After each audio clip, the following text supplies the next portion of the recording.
নমস্কার বন্ধুরা, পাপিয়াস ব্লগে তোমাদের সকলকে ওয়েলকাম। জানি গলার ভয়েসটা শুনে মনে হচ্ছে তো যে অন্যরকম। আসলে ছেলের বার্থডের পরের দিনই আমার শরীরটা খারাপ হয়ে গেছে, প্রচণ্ড ঠান্ডা লেগেছিল। কারণ সকাল 6টার থেকে আমি কন্টিনিউ আর কি জল খেতে যাচ্ছিলাম। তো প্রচণ্ড ঠান্ডা লাগাতে আমি এখন জাস্ট ভয়েস ওভারটা যে দিচ্ছি না, তাও শুয়ে শুয়ে, যে আমি জানি তোমাদেরকে কথা দিয়েছিলাম যে আমি প্রত্যেকটা আপডেট তোমাদের সাথে শেয়ার করব। তো সেই কারণে আমি আর কি কষ্ট হলেও আমি সেটা শেয়ার করছি। আজকে হচ্ছে বার্থডের পরের দিন আমি ভিডিওটা এডিট করতে বসেছি। আর দেখো, এখানে ওকে সকালবেলা যে দুপুরবেলা খাওয়া সব কিছু গুছিয়ে যে খেতে দেওয়া হয়েছিল, আর এখানে আমার শাশুড়ি মা ওকে আশীর্বাদ করছে। ফার্স্টেই ও ঠাকুমা আশীর্বাদ করছে, আর ওকে সব কিছু গুছিয়ে আমরা দিয়েছি। আর এই জামা প্যান্টটাও আমি এনে দিয়েছিলাম, মানে ও পাপাই আর কি এনে দিয়েছিল, জাস্ট নর্মালি বাড়িতে ইউজ করার জন্যই আমি বললাম যে হালকার উপরে এনে দেয়, এখন তো অতটা ঠান্ডা পড়েনি। আর এবার আর কি এটা ওর পাপা ওকে আশীর্বাদ করছে, আমি বললাম যে যাও ছেলেকে কি আশীর্বাদ করো। তো এই যে যা যা রান্না হয়েছে, তাও পুরোটাই সকাল থেকে আমি একা হাতে করেছি, আর কিছুটা আমাকে আমার শাশুড়ি মা হেল্প করে দিয়েছিল। তো বাকিটা পুরোটাই আমি একাই করেছি। তো আমি নিজেও চেয়েছিলাম যে আমি আমার ছেলের জন্য পুরোটাই নিজে একা হাতে করি।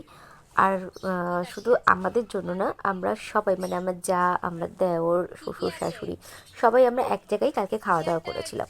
আর রাত্রে তো লোকজন ছিলই, বাচ্চা কাচ্চা। আর আমার হাজব্যান্ড বলছে আশীর্বাদ করে কী দেবো, তাহলে একটা ক্যাডবেরি এনে দিই। তো ওকে একটা ক্যাডবেরি দিচ্ছিলো। এবার আমাকে আশীর্বাদ করতে বলেছে, আমাকে তো সবাই বলছে ছেলেকে কিছু দাও, আমি যা আছে সব ওর, ওকে আশীর্বাদ করে নতুন করে আমাকে কিচ্ছু দিতে হবে না, আমার যা আছে, ওর পাপার যা আছে সব কিছুই আমার ছেলে ভবিষ্যতে। আর ওর, আমার মানে আমাদের মানেই ওর, ওর মানেই আমার। তো ওর পরবর্তীকালে কেউ নেই যে সেটা অন্য কারোর হবে। তো আমি একটু আদর করে দিচ্ছিলাম আমার ছেলেটাকে।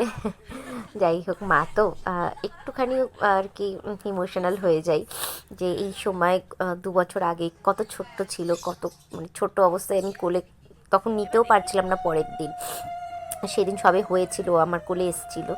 তো এই জন্য অনেক কিছু ভেবে না ইমোশনাল হয়ে গেছিলাম আমি, যে আমার সেই মানে ছোট্ট ছেলেটা আজকে দেখতে দেখতে 3 পূর্ণ হয়ে 4-এ পড়লো। এটা আমার কাকি শাশুড়ি। তা আমি বললাম যে কাকি তুমি একটু আশীর্বাদ করে দিও আমার ছেলেটাকে। তাই কাকিও এসেছিলো, মানে আমরা থাকি সবাই একই বাড়ির মধ্যে, যার যার ঘরটা আলাদা। তো কাকিও আশীর্বাদ করছিল, শুধু আমার শ্বশুর আসতে পারেনি, কারণ উনি তখন স্নান করে উঠতে পারেনি। আর ওকে খেতে দিতে দিতে আমার প্রায় 2টো বেজে গেছে। তো আমি বললাম এত দেরি হয়ে যাচ্ছে, সবাই বললো যে দিয়ে দাও, আমার ছেলেটারও খুব খিদে পেয়ে, যেহেতু কালকে স্কুল গেছিলো, ও জন্মদিনের দিন আমি স্কুল পাঠিয়েছিলাম ওকে। তো স্কুল থেকে এসেও আমি ভাত ওকে খেতে দিইনি, কারণ হচ্ছে আমি ভেবেছিলাম একটু পুজো দিতে যাব, কিন্তু দিতে যেতে পারিনি, অনেকটাই বেলা হয়ে গেছে আমার সব গুছিয়ে উঠতে উঠতে, প্রায় 2টোর কাছাকাছি বেজে গেছিলো। তো সেই কারণে আর কিছু করতে পারিনি। আর এটা হচ্ছে আমার কাকা শ্বশুরের ছেলের বউ, মানে আমার এটা যা, ছোট যা। তো আশীর্বাদ করে করছে, আমি বললাম যে করো একটু আশীর্বাদ। তো সবাই আশীর্বাদ করা মোটামুটি কমপ্লিট হয়ে গেছে, এবার ওকে খেতে দেওয়া হবে।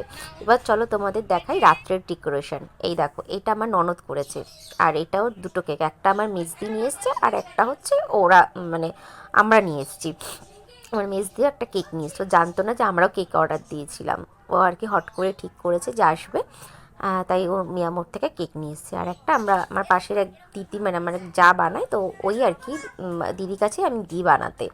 তো এই দেখো, আমি আমার এখানে দাঁড়িয়ে দাঁড়িয়ে গান চলছিল, তো আমি একটু নাচানাচি করছিলাম, যে পুচকেটাকেও কোলে নিয়েছি, কারণ ও কেক চটকে দেবে সেই ভয়ে। ও তো মানে একটু চঞ্চল বাচ্চা মানুষ, বোঝে না। তো ওই বক্সে গান চালানো হয়েছিল, তো আমি আবার ওকে নিয়ে একটুখানি নাচানাচি করছিলাম।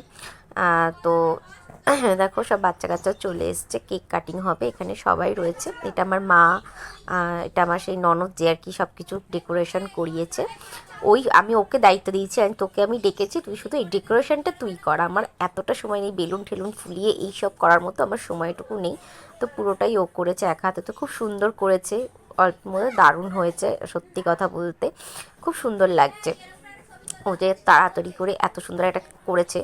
তো সব থেকে ভুল কী হয়েছে জানো তো আমাদের এখানটায়, কেকটা তো কাটিং আমরা আর কি করেছি, করার পর দাঁড়ো ভুলটাও তোমাদের দেখাচ্ছি যে ভুলটা কি হয়েছে আমাদের।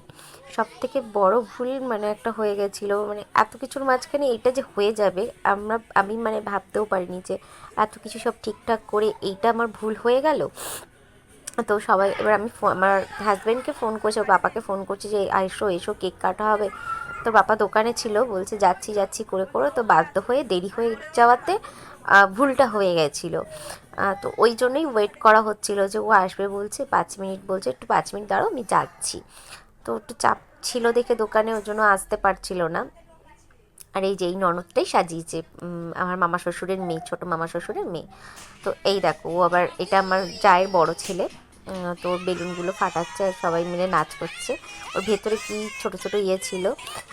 তা এবার আমি বললাম কেকটা কাটবা, কেকটা কাটার আগে যে মানে ক্যান্ডেলটা যে জ্বালাতে হবে সেটাই আমাদের মাথার থেকে বেরিয়ে গেছে। তো কাটা হয়ে গেছে কেক, তখন পেছন দিয়ে বলছে কি রে ওইটা জ্বালালি না।